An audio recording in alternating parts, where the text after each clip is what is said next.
இந்த உலகத்தோட ஒரு முக்கியமான ஒரு தலைவருக்கு லாஸ்ட் 48 மணி நேரமா நிறைய மூட் ஸ்விங்ஸ் வந்திருக்குங்க. மாத்தி மாத்தி பேசி இருந்திருக்காரு. அதே அந்த முக்கியமான தலைவர் வந்து நிறைய நாடுகளை கூப்பிட்டுட்டு எல்லாரும் வாங்க வெப்பன்ஸ் வாங்கலாம், ஒரு சில நாடுகளை அழிக்கலாம், நம்மளே ப்ரொடெக்ட் பண்ணிக்கலாம்னு ஒரு போர்வேல இந்த மாதிரி ஒரு விஷயத்த பண்ணிட்டு இருக்காரு.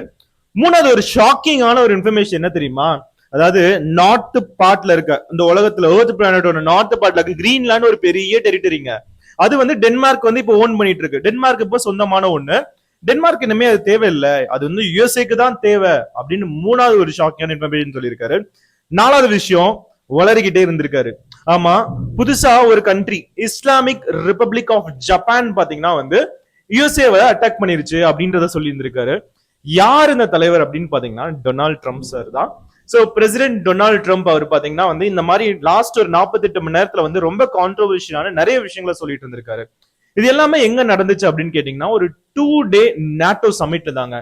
எக்ஸாக்டா ஜூலை 7 டு ஜூலை 8 இந்த டியூரேஷன்ல பாத்தீங்கன்னா நாட்டோ சமிட் வந்து நடந்துட்டு இருந்துச்சு. நாட்டோ சமிட்ல பாத்தீங்கன்னா வந்து டர்க்கியோட பிரசிடென்ட் எர்டோகன் இருக்காரு இல்லையா, அவரு தான் வந்து ஓவரால் அதை வந்து மானிட்டர் பண்ணாரு. யூஸ்வலா அது வந்து யூரோப்ல தான் நடக்கும், ஆனா இப்போ வந்து டர்க்கிலே நடந்திருக்கு. இதுக்கு பின்னாடி ஒரு பெரிய பாலிடிக்ஸ் இருக்கு. இந்த 4 விஷயங்கள் என்ன சொல்லுது, இந்த உலகத்துக்கு அவர் என்னதான் சொல்ல வராரு, இது வேணும்னே மாத்தி பேசுறாரா இல்ல இதுக்கு பின்னாடி ஒரு பெரிய ஒரு மர்மம் மறைஞ்சிருக்கா அப்படின்றத இந்த வீடியோல பார்க்க போறோம். இது எல்லாமே பார்த்துட்டு இருக்கும்போது வந்து எனக்கு ஒரு டக்குன்னு ஒரு விஷயம் கிளிக் ஆயிருச்சுங்க. அது வந்து உண்மையாலுமே இந்த ஒரு விஷயம் பாத்தீங்கன்னா யாருமே நினைச்சே பார்க்க கூடாத ஒண்ணு. எப்படி இந்த சூப்பர் பவர்ஸ் டெவலப்ட் நேஷன்ல இன்னும் டெவலப்ட் நேஷனாவே இருக்குன்ற ஒண்ணு. அது இந்த வீடியோவை கடைசியா சொல்றேன். வீடியோக்குள்ள போறதுக்கு முன்னாடி நம்ம சேனல் சப்ஸ்கிரைப் பண்ண மறந்துடாதீங்க. இந்த மாதிரி ஜியோ பாலிடிக்ஸ்ல நடக்கிற ஒவ்வொரு நியூஸையும் 10 நிமிஷத்துல டு 15 நிமிஷம் நீங்க தெரிஞ்சுக்கணும் அப்படின்னு நினைச்சீங்கன்னா நம்ம சேனலை சப்ஸ்கிரைப் பண்ண மறந்துடாதீங்க. நம்ம சேனலை இந்த ஜியோ பாலிடிக்ஸ் நிறைய தெரிஞ்சுக்கிற நிறைய ஃபாலோ பண்ணிட்டு இருக்க உங்களோட ஃப்ரெண்ட்ஸ்க்கும் ஷேர் பண்ணுங்க. ஸோ ஆல்ரெடி நான் சொன்ன மாதிரி 2 நாள் சம்மிட் நடந்துச்சு. அந்த தலைவர் டொனால்ட் ட்ரம்ப் பாத்தீங்கன்னா மூட் ஸ்விங்ஸ் வந்த மாதிரி பாத்தீங்கன்னா மாத்தி மாத்தி மாத்தி பேசிட்டு இருந்திருக்காரு. ஒரு சில இடத்துல வந்து மனசு விட்டு எனக்கு வந்து இந்த ஒரு சில கண்ட்ரி மேல லவ் நிறைய இருக்குன்னு சொல்லியிருக்காரு. அதே இடத்துல திரும்பி வந்துட்டு இவங்கெல்லாம் வந்து ரொம்ப கெட்ட பசங்க, bad country ever in the entire world அப்படின்னு சொல்லிட்டு அவங்களோட ஒரு முக்கியமான ஒரு அலையை, அதாவது ஸ்பெயினை பார்த்து யுஎஸ்ஏ சொல்லி இருந்திருக்காரு. என்னன்றத ஃபர்ஸ்ட் பார்ப்போம். நான் இதை வந்து ஒரு டைம் லைனாவே இதை கிரியேட் பண்ணியிருக்கேன். ஃபர்ஸ்ட் அந்த மூட் ஸ்விங்ஸ் அப்படி இப்படின்னு எல்லாத்தையுமே நான் ஆல்ரெடி சொன்ன மாதிரி ஜூலை 7 அது வந்து செவ்வாய்க்கிழமை டியூஸ்டேல பாத்தீங்கன்னா டொனால்ட் ட்ரம்ப் டைரக்டா அன்காரா அப்படின்ற ஒரு இடத்துக்கு வராரு. ஸோ அன்காரால பாத்தீங்கன்னா வரும்போதே வந்து அவர் மூஞ்சில ரொம்ப சின்னதா இருக்காங்க, ஏன்னா வந்து அவர் டிசப்பாயிண்டடா இருந்திருக்காரு. ஸோ ஓவராலா அந்த இடத்துல பாத்தீங்கன்னா ஸ்பெயின்ற ஒரு கண்ட்ரி வந்து கோவத்தை கிளப்பி விட்டுட்டு இருக்காங்க. ஸ்பெயின், இட்டாலி, ஜெர்மனி இந்த மாதிரி கண்ட்ரிஸ் எல்லாம் வந்து ஆல்ரெடி இந்த யுஎஸ்ஏ ஈரான் வார்ல பாத்தீங்கன்னா வந்து அவங்களுக்கு இன்ட்ரெஸ்டே இல்ல. யுஎஸ்ஏல இருக்க அந்த ட்ரம்ப் சப்போர்ட் கேட்டுட்டே இருந்திருக்காரு, ஆனா இவங்க எல்லாம் தரமாட்டாங்க அப்படின்னு சொல்லிட்டு அவங்க தள்ளி போட்டுட்டே இருந்திருக்காங்க. இன்க்ளூடிங் யூகே டைரக்டா பிரஸ் கிட்ட எல்லாம் வந்து எதுக்கு இந்த தேவையில்லாத வாரு அப்படின்னு சொல்லிட்டு ஒதுங்கி இருந்தாங்க. ஆனா நாட்டோ அப்படின்ற ஒரு சம்மிட் என்னன்னா நார்த் அட்லாண்டிக் ட்ரீட்டி ஆர்கனைசேஷன் ஒண்ணு. இது என்ன பண்ணுனா ஒரு மிலிட்டரி ஆர்கனைசேஷன். அந்த நாட்டோ கண்ட்ரீஸ்ல இருக்க எந்த நாடுகள் நீங்க டச் பண்ணாலும் மொத்தமா அங்க இருக்க எல்லா நாடுகளும் சேர்ந்து அந்த அடிச்ச நாடு அட்டாக் பண்ணும். இவ்வளவுதான். இப்ப யுஎஸ்ஏ அட்டாக் பண்ணிருக்கு அப்படின்ற ஒரு விஷயம்னால ஓவராலா இப்ப என்ன நடக்குது, எல்லா நாடுகளும் அட்டாக் பண்ணுவாங்கன்னு ட்ரம்ப் கூட்டிட்டே இருக்கும்போது யாருமே வரமாட்டாங்க அப்படின்னு சொல்லிட்டாங்க. இதனால ஒரு மாதிரி ரொம்ப கோவமா மூஞ்சியை சின்னதா வச்சுக்கிட்டு உள்ள ட்ரம்ப் வந்து அந்த இடத்துல என்டர் ஆகுறாரு. எல்லாத்துக்குமே தெரிஞ்சிருச்சு. அதே டியூஸ்டே மதியம் பாத்தீங்கன்னா வந்து ட்ரம்ப் வந்து ஒரு பெரிய விஷயத்த வந்து, அதாவது ட்ரம்ப்பை காம் பண்றதுக்கு ஒரு பெரிய விஷயத்த வந்து அதர் கண்ட்ரிஸ் நிறைய கண்ட்ரிஸ் வந்து ரிவீல் பண்றாங்க. அதாவது பில்லியன்ஸ் ஆஃப் டாலர்ஸ் வந்து ஆர்ம் டீல் நாங்க கொடுக்க போறோம், including new Swedish survival jet. அதாவது வந்து இது வந்து எப்படின்னா ஒரு சர்வைலன்ஸ் ஜெட்னு கூட சொல்லலாம். இது வந்து மர்மமான முறையில வந்து ஒவ்வொரு இடத்துலயும் ஒவ்வொரு டெரிட்டரியில என்னென்ன நடக்குதுன்றத தகவலை சேமிச்சுக்கிட்டே வரும். அதே மாதிரி இது எல்லாத்தையும் வந்து ஓரளவு ட்ரம்ப்க்கு வந்து ஒரு பிளாட்டரி கொடுக்குற மாதிரி, ட்ரம்ப் வந்து ஒரு கிரிட்டிக் கிடையாது, ஒரு கியூட்டான ஒரு விஷயத்த சொல்லுவாங்களே, ஃபிளிட் பண்ற மாதிரின்னு வச்சுக்கோங்களேங்க. ஸோ அந்த மாதிரி இந்த ஒரு விஷயத்த வந்து அதர் கண்ட்ரிஸ் நிறைய நாடுகள் வந்து கொண்டு வந்திருக்காங்க. ட்ரம்ப் லைட்டா ஒரு மாதிரி பார்த்துட்டு லைட்டா கோவங்கள் கம்மி ஆகிட்டு இருக்கு. அடுத்து வெட்னஸ்டே மார்னிங் என்ன நடக்குதுன்னா பாத்தீங்கன்னா, அதாவது அடுத்த நாள், அதாவது 3 கமர்ஷியல் ஷிப் பாத்தீங்கன்னா ஸ்ட்ரைட் ஆஃப் ஹார்முஸ்ல மாட்டிக்கிச்சு. அது ஈரானோட கமர்ஷியல் ஷிப், அதாவது வர்த்தகத்துக்கு யூஸ் பண்ற அந்த ஒரு கப்பல்கள். இது மாத்திக்கிட்டது பாத்தீங்கன்னா அந்த இடத்துல ஒரு ஷிப்ல அட்டாக்கும் பண்ணிட்டு இருந்தாங்க, 2 நாளும் சண்டை போட்டுட்டே இருந்தாங்க. இந்த மாதிரி நிறைய விஷயங்கள் வந்து ட்ரம்ப் அங்க இருந்தே கமெண்ட் கொடுத்து இதை பண்ணிட்டு இருந்திருக்காரு. அதே இடத்துல வெட்னஸ்டே இருக்க பிரஸ் கான்ஃபரன்ஸ்ல பாத்தீங்கன்னா ட்ரம்ப் ஒரு விஷயத்தை டிக்ளேர் பண்றாரு. ஈரானோட சீஸ் ஃபயர் வந்து ஓவர், ஈரானோட நான் சைன் பண்ண எம்ஏ எல்லாமே வந்து கலைஞ்சு போயிருச்சு, இனிமே ஈரானோட லீடர் பெரிய ஒரு டிஃபீட்டை சந்திக்க போறாங்க. மறுபடியும் முதல்ல இருந்தான்னு கேட்பீங்க, அதேதான். எல்லாருமே ஒரு லயர்ஸ் கும் அப்படின்னு சொல்லியிருக்காரு. ஒரு மிகப்பெரிய பொய் பேசக்கூடிய ஒருத்தவங்க அப்படின்னு சொல்லியிருக்காரு. டைரக்டா அந்த ஒரு மெமரண்டம் ஆஃப் அண்டர்ஸ்டாண்டிங் பாத்தீங்கன்னா வந்து அந்த இடத்துல உடஞ்சு போயிருதுங்க. திரும்பவும் வார் ஸ்டார்ட் ஆயிருச்சு அப்படின்னு கேட்டீங்கன்னா அது எப்போ ஸ்டார்ட் ஆயிருச்சு. அந்த MOU மெமரண்டம் ஆஃப் அண்டர்ஸ்டாண்டிங் உடஞ்சிருச்சுன்றத வந்து சீஸ் ஃபயர் உடஞ்சிட்டு இருந்தது அதாவது வெனஸ்டேல இருந்து நம்ம தெரிஞ்சுட்டு இருந்திருக்கலாம். வெனஸ்டேல ஸ்பெயின் ஒரு முக்கியமான ஒரு கலவரத்தை வந்து ட்ரம்ப் கிட்ட உண்டு பண்ணிட்டாங்க. அதாவது வந்து ஸ்பெயின் கண்ட்ரி பாத்தீங்கன்னா அவர் வந்து ஆல்ரெடி ஒரு நல்ல ஒரு அலைங்க யூஎஸ்ஏக்கு. அந்த ஸ்பெயின் கண்ட்ரி என்ன பண்ணிருக்காங்க, ஓவராலா அந்த ட்ரம்ப் பாத்தீங்கன்னா அவர் வந்து இன்வெஸ்ட் பண்ண சொல்லும் போது வெப்பன்ஸ் வாங்கலாம்னு சொல்லும் போது இவங்க வந்து தள்ளி போட்டுட்டே இருந்திருக்காங்க. அதாவது அந்த இடத்துல இதெல்லாம் பண்ணிட்டு இருந்த பார்த்த உடனே வந்து ட்ரம்ப் டைரக்டா அவங்களோட ஒரிஜினல் அலை எப்படின்னா இந்தியாவும் ரஷ்யாவும் இருக்குல்ல அந்த மாதிரி. நாளைக்கு ரஷ்யா வந்து டைரக்டா ஒரு பிரஸ் மீட்டை கூப்பிட்டு அந்த இடத்துல இந்தியாவை பத்தி கேவலமா சொன்னா இப்படி நடக்காது, இருந்தாலும் சொல்றேன்.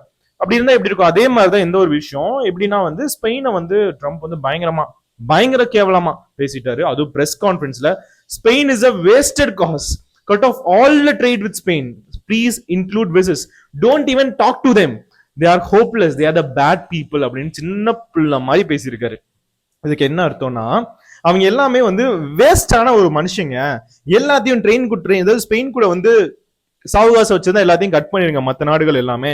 அதே மாதிரி அவங்கள வந்து கெஞ்சிட்டு இருக்கிறது, அவங்க நாட்டுல போய் விசிட் பண்றது எல்லாத்தையும் மொத்தமா முற்றிலுமா அழிச்சிருங்க, அவங்க கூட பேசவே பேசாதீங்க அப்படின்னு சொல்லி இருந்திருக்காரு. அடுத்து வந்து வெட்னஸ்டே இதுதான் வந்து இது எல்லாமே நடந்தது. ஓகே, ஸ்பெயின் அந்த இடத்துல கோச்சிட்டு போக முடியாது, ஏன்னா அதுதான் இந்த ஜியோ பாலிடிக்ஸ். நீங்க வந்து முட்டிட்டு ஓட முடியாத ஒரு இடத்துல வந்து உங்களை புடிச்சு வச்சிருந்திருப்பாங்க அந்த ஜியோ பாலிடிக்ஸ்ல. இப்போ ஸ்பெயின் இந்த மாதிரி ஒரு வார்த்தை ட்ரம்ப் சொல்லிட்டு இருக்கும்போது அதுவும் பிரஸ் கான்ஃபரன்ஸ்ல அடுத்த நாளே ஸ்பெயினோட ஸ்டாக் மார்க்கெட் கிராஷ் ஆகுதுங்க. எப்படின்னா ஸ்பெயின்ஸ் IBEX 35 ஸ்டாக் இண்டெக்ஸ் எல்லாமே கீழே குறையுது, 2.8% வரையும் கிராஷ் ஆகுது. அதே மாதிரி ப்ராடர் அதாவது யூரோப்பியன் ஸ்டாக் எல்லாமே வந்து 600 பாயிண்ட் வரையும் டிராப் ஆயிட்டு இருந்திருக்கு. இது எல்லாமே வந்து ட்ரம்ப்போட அந்த ஒரு வார்த்தைகள்னால. அதே நாள் ஈவினிங் பாத்தீங்கன்னா மதியானம் நடந்துருச்சு. ஈவினிங் பாத்தீங்கன்னா வந்து ஓவராலா டிஸ்கசிங் பேட்ரியாட் மிசைல் பத்தி டிஸ்கஸ் பண்றாங்க. அந்த பேட்ரியாட் மிசைல் வந்து யுஎஸ்ஏவோட முக்கியமான ஒரு மிசைல் சிஸ்டம்ங்க. அந்த மிசைல் சிஸ்டம் யுக்ரைனுக்கு கொடுக்கலாமா அப்படின்றத வந்து டிஸ்கஸ் பண்ணிட்டு இருக்காங்க. அதே மாதிரி ஒரு சில நேரத்துல என்ன நடந்தது இந்த வீடியோ நான் தெளிவா சொல்றேன். ஸோ வெட்னஸ்டேல எல்லாத்தையும் முடிச்ச உடனே வந்து ட்ரம்ப் என்ன பண்ணியிருக்காரு, ஸ்பெயின் வந்து எனக்கு வந்து ஒரு நல்ல ஒரு மனிதர்கள் தான், அவங்க வந்து நிறைய நல்ல விஷயங்களும் பண்ணியிருக்காங்க அப்படின்னு சொன்னோடனே திரும்ப அடுத்த நாள் ஸ்டாக் மார்க்கெட் ஏறுது. மதியானம் அவரு பாத்தீங்கன்னா மாத்தி பேசிட்டு இருக்க, கெட்டவங்க பேசவே பேசாதீங்கன்னா அதே மாதிரி ஈவினிங் வேற மாதிரி மாத்தி பேசி இருந்திருக்காரு. எல்லாமே ஒரே நாள்லயே நடக்குது. அதாவது காலையில கோவம், மதியானம் ரொம்ப வெறுப்புகள் உமிழ்ந்தது, நைட்ல பாத்தீங்கன்னா கொஞ்சம், சோ அதுக்கப்புறம் நைட்ல பாத்தீங்கன்னா ரொம்ப க்ளோஸ் ஆன ஒரு விஷயங்கள் அப்படின்ற மாதிரி. சோ ஃபர்ஸ்ட் விஷயம், இந்த ட்ரம்ப்புக்கு என்னதான் வேணும் இந்த நேட்டோ சமிட்ல அப்படின்னு கேட்டீங்கன்னா 5 டிமாண்ட்ஸ் வந்து ட்ரம்ப் நாட்டோ சமிட்ல முன்வைக்கிறார் மக்களே. அது முன்வைக்கிறது மட்டும் இல்லாம அதை வந்து கண்டிப்பா நடத்தியே ஆகணும் அப்படின்ற ஒரு மிகப்பெரிய ஒரு குறிக்கோளோட அவர் இருக்காரு. ஃபர்ஸ்ட் விஷயம் என்னன்னா வந்து இது எனக்கே ரொம்ப கான்ஃபிளிக்டா இருந்துச்சு, மற்ற நாடுகளுக்கு கண்டிப்பா ஒரு மிகப்பெரிய ஒரு பூகம்பமா இருந்திருக்கும் இது. அதாவது 5% GDP ஸ்பெண்டிங் என்ஃபோர்ஸ்மெண்ட் சொல்லியிருக்காரு. அதாவது இந்த 5% GDP ஸ்பெண்டிங் என்ஃபோர்ஸ்மெண்ட்னா என்னன்னு கேட்டீங்கன்னா இப்ப இந்தியாவை எடுத்துக்கோ. இந்தியா சப்போஸ் நாட்டோல ஒரு நாடுகளா இருந்துச்சுன்னா இந்தியாவோட டோட்டல் GDP பாத்தீங்கன்னா 357 லட்சம் கோடி மக்களே. இப்போ 357 லட்சம் கோடியில பாத்தீங்கன்னா ஒரு 5% எடுத்துக்கலாம். சோ அப்படி கூட்டி கழிச்சு பார்த்தா ஒரு 18-20 கோடி ஆன் அன் ஆவரேஜ் வச்சுக்கோமே. அந்த 20 லட்சம் கோடி நினைச்சு பாருங்க, 20 கோடி கிடையாது, 20 லட்சம் கோடி பாத்தீங்கன்னா ஏதோ ஒரு இடத்துல ஏதோ ஒரு மூலையில இருக்க மிலிட்டரி ஆர்கனைசேஷனுக்கு கொடுக்கணும். அவங்க வேற ஏதோ ஒரு இடத்துல ப்ராக்சியா நம்ம எல்லா நாடுகளும் யூஸ் பண்ணிட்டு இருந்திருப்பாங்க. அதாவது ஒரு சூப்பர் பவர், ஒரு டெவலப்மெண்ட் நேஷன் தன்னோட ஒரு கோலை நிறைவேற்றிக்காக நம்ம பணத்தையும் வாங்கி நம்மளுக்கு எதிராகவே ஸ்பெண்ட் பண்றதுதான் இது. நம்ம மார்க்கெட் எல்லாத்தையும் மேனிபுலேட் பண்ணிட்டு. ஸோ இதே மாதிரிதான் ஒவ்வொரு நாடுகளும் நினைச்சிருக்காங்க. அதுல ஸ்பெயின் வந்து இதெல்லாம் முடியாது, அவங்க ஆல்ரெடி 1.4% கொடுத்துட்டு இருக்காங்க, கொஞ்சமா இன்க்ரீஸ் பண்ணி 2 வேணா கொண்டு வரலாம் அப்படின்ற மாதிரி நினைச்சிட்டு வந்திருக்காங்க. ரெண்டாவது விஷயம் ட்ரம்ப் சொல்றது எப்படின்னு கேட்டீங்கன்னா வந்து பேர்டனிங் ஷிஃப்ட் அப்படின்னு ஒரு விஷயத்த சொல்லியிருக்காரு. அதாவது ஆல்ரெடி வந்து நாட்டோல பாத்தீங்கன்னா அந்த யுஎஸ்ஏன்ற கண்ட்ரி தான் அதிகமான ஒரு ஷேர் கொடுத்துட்டு இருக்கு இப்ப. ஸோ இந்த பேர்டனை ஷேர் பண்ணாம பேர்டனை ஷிஃப்ட் பண்றேன். ஷிஃப்டிங்ல என்ன ஒரு விஷயத்த சொல்ல வர்றாருன்னா அவர் வந்து கண்டிப்பா இந்த மாதிரி GDP கான்ட்ரிபியூஷன் ஓவராலா ஒரு பணத்தை வந்து நீ கண்டிப்பா கொடுத்தாகணும், அது 5% 2035 இது எல்லாத்தையும் கண்டிப்பா நடந்தே ஆகணும் அப்படின்றத விஷயத்த சொல்றாரு அவரு. இதெல்லாம் பணத்தை வாங்கி என்னையா பண்ணுவாங்க அப்படின்னு கேட்டீங்கன்னா வெப்பன்ஸ் தான் வாங்குவாங்க. வெப்பன்ஸ் ஓவராலா லார்ஜஸ்ட் மேனுஃபேக்சர் பார்த்தீங்கன்னா யூஎஸ்ஏ தான். இந்த பணத்தை எல்லாத்தையும் யூஎஸ்ஏக்குள்ளேயே மார்க்கெட்டுக்குள்ள போட்டு எக்கனாமியை ஜென்ரேட் பண்ணிக்கிட்டே இருப்பாங்க, பணத்தை சம்பாரிச்சுக்கிட்டே இருப்பாங்க. மூணாவது விஷயம், ஒரு சின்ன ஒரு சர்ப்ரைஸ் இது. அது யாருக்கு? நம்ம கண்ட்ரி கிடையாது, யுக்ரைனுக்கு. என்னன்னா, அதாவது அந்த மிசைல் நான் சொன்னேன் இல்லையாங்க, எக்ஸாக்ட்லி பேட்ரியாட் மிசைல் இன்டர்செப்டர்ஸ், இது பாத்தீங்கன்னா யுக்ரைனுக்கு கொடுத்துருக்காங்க. இது என்ன அப்படின்னு கேட்டீங்கன்னா வந்து, யுக்ரைன் நாட்டோல ஜாயின் பண்ண ரொம்ப நல்லா ட்ரை பண்ணிட்டு தான் இருந்தாங்க. யுக்ரைனுக்கு எல்லா நாட்டோ நாடுகளும் சப்போர்ட் பண்ணிட்டு இருக்காங்க. யுக்ரைன்ல பேட்ரியாட் மிசைல் இன்டர்செப்டர், அதாவது யுஎஸ்ஏவோட மிகப்பெரிய ஒரு சிக்னேச்சர் வெப்பனை யுக்ரைன்லயே மேனுஃபேக்சர் பண்ணிக்கலாம், அந்த நாட்டு மக்களை, அந்த நாட்டு எக்கானமியை அதை தயாரிக்கலாம்னு சொல்லியிருக்காங்க. ஈஸியா ஒரு விஷயத்த வந்து எந்த ஒரு நாடுகளுக்கும் இந்த மாதிரி தன்னோட வெப்பன்ஸ் கொடுக்க மாட்டாங்க, ஆனா யுஎஸ்ஏ கொடுத்துருக்காங்க. அந்த அளவு மார்க்கெட்டை மேனிபுலேட் பண்ணலாம், உக்ரைனை கையில கொண்டு வரும்னு நினைச்சிட்டு இருக்காங்க. இதுக்கு பின்னாடி அதாவது ஓவராலா டர்க்கி வந்து இருக்காங்க. ஏன்னா டர்க்கியில் இருக்க எர்டோகன் அதை வந்து லீட் பண்றது. அது வந்து டர்க்கி பாத்தீங்கன்னா வந்து யூரோப்பியன் யூனியன்ல பாத்தீங்கன்னா ஒரு நாடுகள் கிடையாதுங்க. இப்போ நாட்டோல பாத்தீங்கன்னா 32 கண்ட்ரிக்கு மேல இருக்கு. அதே மாதிரி யூரோப்பியன் யூனியன்ல பாத்தீங்கன்னா 27 கண்ட்ரி கிட்ட இருக்கு. அதுல 23 கண்ட்ரி பாத்தீங்கன்னா நாட்டோல இருக்க அந்த ஒரு உறுப்பினர் நாடுகள் தான், ரெண்டுலயுமே இருப்பாங்க. ஆனா யூரோப்பியன் யூனியன்ல ஒரு சில கண்ட்ரி, ஸ்பெயின், இட்டாலி, சோ இந்த மாதிரி கண்ட்ரிஸ் எல்லாம் பாத்தீங்கன்னா யுஎஸ்ஏல இருக்க நடக்க இந்த ஒரு நடவடிக்கை போரெல்லாம் வந்து நிறுத்தணும் அப்படின்ற ஒரு கொள்கைகள் இருக்கக்கூடிய ஒரு விஷயம். அதனால டர்க்கி ஒருத்தனை கொண்டு வந்துட்டாங்க. யூஸ்வலா ஸ்பெயின்ல நடக்கும், இட்டாலியில நடக்கும், இந்த மாதிரி நாடுகள்ல நடக்கும். அவங்க தான் நமக்கு எதிராக திரும்பி இருக்காங்களா, அதனால டர்க்கி இப்போ ஒரு ஜியோ பாலிட்டிக்கல் ஒரு ஸ்ட்ராட்டஜியா இப்ப யூஸ் பண்ணிட்டு இருக்காங்க.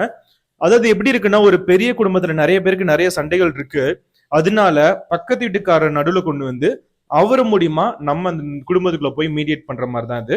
இந்த இடத்துல பாத்தீங்கன்னா அந்த நாட்டோ சமிட்ல நிறைய ஷாக்கிங்கான நிறைய இன்ஃபர்மேஷன் நடந்திருக்கு, ஒரு விஷயங்கள் நடந்திருக்கு. ஸ்பெயின் வந்து ரெஃப்யூஸ் பண்ண ஒரு விஷயம். ரெண்டாவது விஷயம், இஸ்லாமிக் ரிபப்ளிக் ஆஃப் ஜப்பான் அப்படின்னு சொன்னது. இது என்னப்பா, Islamic okay, republic no monarchy okay, அது என்ன ஜப்பான் எங்கேயோ இடிக்குது அப்படின்னு கேட்டீங்கன்னா, ஆமாங்க, வாய் தவறி கொளறிட்டாரு. சோ என்ன நடந்திருக்குன்னா, ட்ரம்ப் வந்து 4 வாட்டி இந்த மாதிரி விஷயத்த பண்ணிட்டாரு.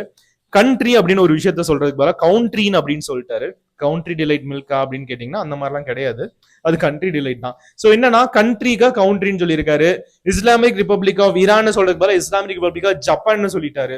இது எல்லாத்துக்கும் ஹைலைட்டா ஒரு விஷயத்த அவர் போர்ட்ரே பண்ணி பிரைஸ் பண்ணிட்டு இருக்கும்போது ஜெலன்ஸ்கிய சொல்றதுக்கு பதிலா புட்டின சொல்லிட்டாருங்க.